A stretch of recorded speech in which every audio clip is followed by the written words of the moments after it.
Wake up, everybody. Wake up, everybody. Wake up, everybody. Wake up, everybody. Wake up, everybody. Wake up, everybody. Yo, what's up, fam? It's your boy Lico Mac. Try TV is definitely in the building. You know, we're bridging the community through hip hop, man. And we always try to come out in the community and talk to various people that's making big things happen in our community for us to overcome and empower ourselves. You know, that's what we do, man. We got to have that empowerment in our communities to strengthen our communities. And right now, I'm here with a brother, man. I recently met, but I feel like I've been knowing him for a while. Introduce yourself right quick, bro. Hey, good evening. How y'all doing? My name is Charles Big C. Caldwell. I'm originally out of Durham, Arkansas, southeast Arkansas.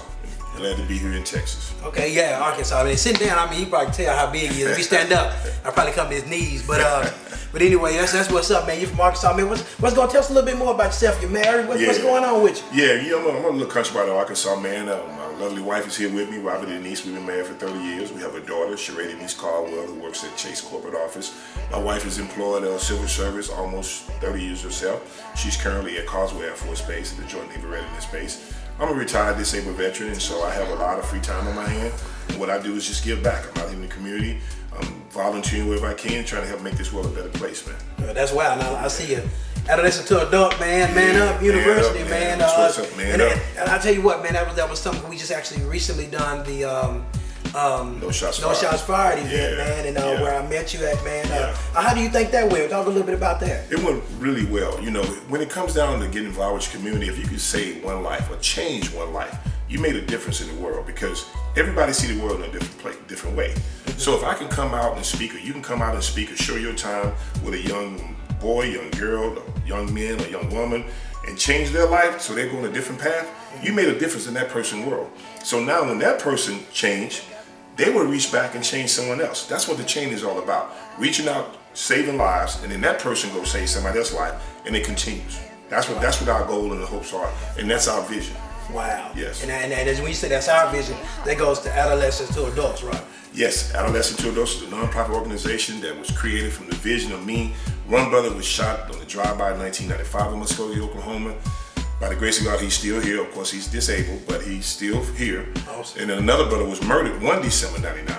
And that's when the vision came of Adolescent to Adults, to try to mentor young boys and girls, young men and women, not to take that route, what I say south, meaning negative, down. Because when you get caught up in the streets, then you can't get out. You know, it's a no-win situation. If you make your mind up that you want to do different and you want to do better, then you have to start trying to pray to God and ask Him to help you to get the strength. And then all of a sudden, angels will start falling out the sky, meaning people like you and I would just show up out of the blue and start talking to that person. And then you have to say, hey, look, this is God. This opportunity right here didn't happen for no reason. Opportunities don't come knocking at your door. You have to go get them. Yeah. Wow, and that's what we were just talking about earlier off the record. You know what I'm saying? And I mean, you have to be that light, and if you're a light in the light, you're not doing. You know, so you're not being effective. You gotta be in that darkness to be that to make your light effective, man. Which is awesome. I think that's an awesome organization. And when you talk about your brothers, is that how you came up with Adolescent to Adult? Talk a little bit more deeper. It's real deep, man. My brother that was murdered, the last time I saw him alive, man, was November 17th. 1999. If you look at the calendar, it's a Wednesday. I'll never forget it. 7:30. He was a drug dealer. Okay, and then he said, "Man, they trying to rob me." Okay, we all big. You see how big I am. So he knew they weren't gonna try to rob him while we were there. So he said, "Man, I ain't going out. I'm going out like God. And they trying to take me." So he took his gun. He shot up in the ceiling, right in his apartment. I said, "You know what, man? I gotta go. I can't be over here. I'm in the Air Force. You know what I'm saying? I can't lose my career." So I get to the door, and he said, "Hold on, Cosmo." That's what he called me, Cosmo. He said, "Something I want to get you." He goes in his bedroom, he come out with a Swiss Army watch. I still got it right now. He said, "I want you to have this." I'm standing at the door like this. He's standing right there. As he gave me that Swiss Army watch, I looked into his eyes and I saw death. I knew it. I got downstairs. My other two brothers came down a couple minutes later. I said, "But no, I see him death." He said, "Why you say that?" I said, "He's getting away personal stuff." He said, "No, man, he always getting away stuff." I said, "No, he's getting away personal stuff." I said, "I saw death in his eyes." And I told him. So I never saw him again. I went back by his place before I left Muskogee. I was stationed in Florida. He didn't answer the door. So we talked a couple times between November 17th and December 1st. How about December 1st, 1999?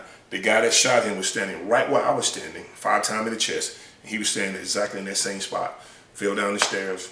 And then the guy that killed him turned himself in a year later and said he was having nightmares and etc. But he turned himself in. He's doing life in prison right now. So if anybody watching this video right now, always think twice. And I call it the 20-20 rule. There you go. 20 seconds. If you lose your composure for 20 seconds, you can spend the rest of your life, 20 years, in prison.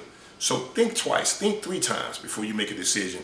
Think of what could go wrong if I make this choice. It's all free will, but you have to make the right choice and say, I'm not gonna make this choice because I don't wanna get caught up. Learn from other people's mistakes. My brother's dead and gone, he'll never be back. But you don't have to make the same mistake he made.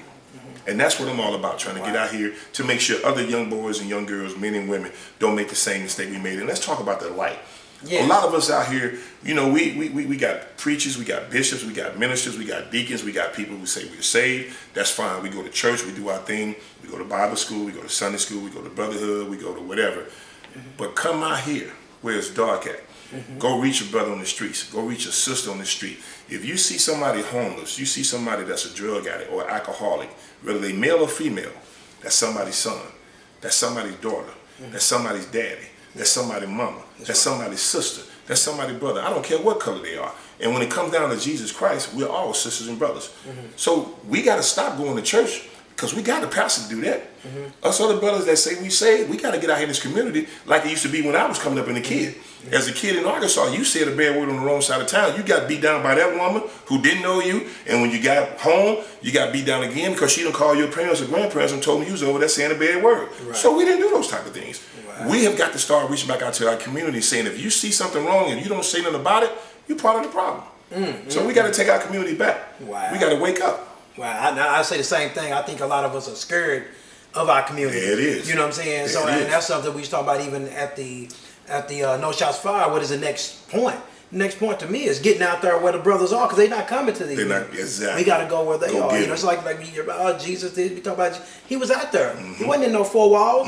He was out there walking these streets, man, doing what he needed to do, doing his work. You know, and I know he's talking about Alice to the door. How can if I wanted to be a part of, how can what does it take to be a part of Alice to the door? Is it a volunteer thing? Yes, it's a volunteer how can we do that? And you know, it's a volunteer program. And then my wife and I, basically, we're the CEO. We're creators. We sponsor everything. It's 501c authorized. So basically, all we got to do is we get a grant writer.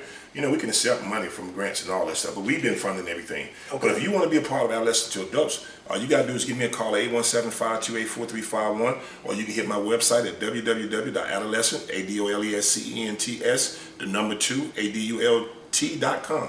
And then just go in and do your thing. Send me the email will come to my home email address, and we can go from there. We need men, we need women, we need boys, we need girls that have been through trials and tribulations and are now successful. There's 3 things you got to do in life. I don't care who you are, where you're from.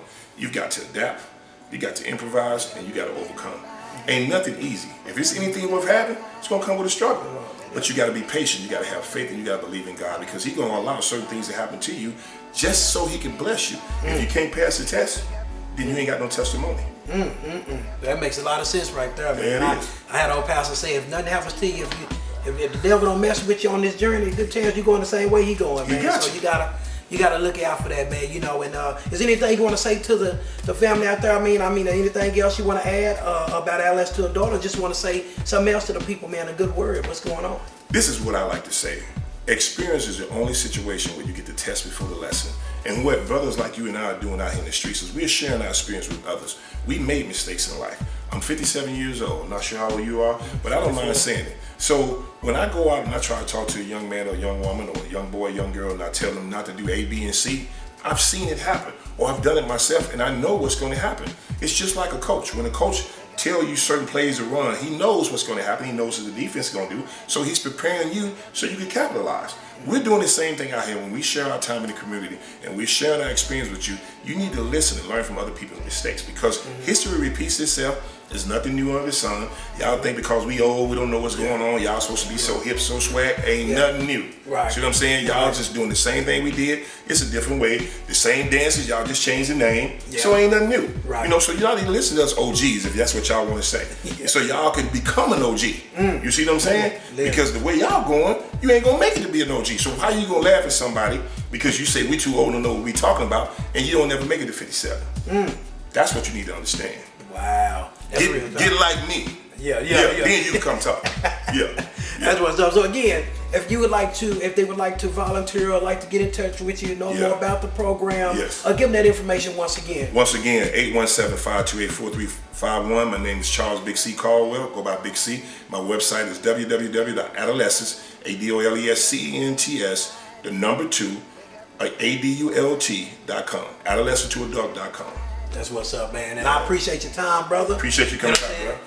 Normally, people that big, they have the name Little in front of their name, but he say Big C, he mean Big C. This is a big brother. He like a bodyguard, bouncer type dude. But nice dude, good brother, man. I'm glad God, crossed our paths, man. We definitely gonna do some stuff together, man. And I thank you for spending time. We in his lovely home right now, man. They got a beautiful home out here. We in Mansfield, Texas, man. Beautiful.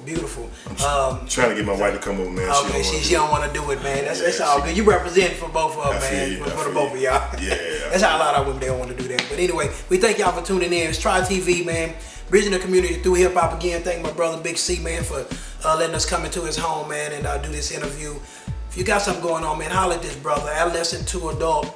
It's a great program, man. Share the video. We'll talk to you next time. It's your boy Lico Mac. Charles Big C. And we'll see you next time. There it is. It's all about peace, love, and happiness. Yes, sir. That's what's up. We outie. Everybody, wake up,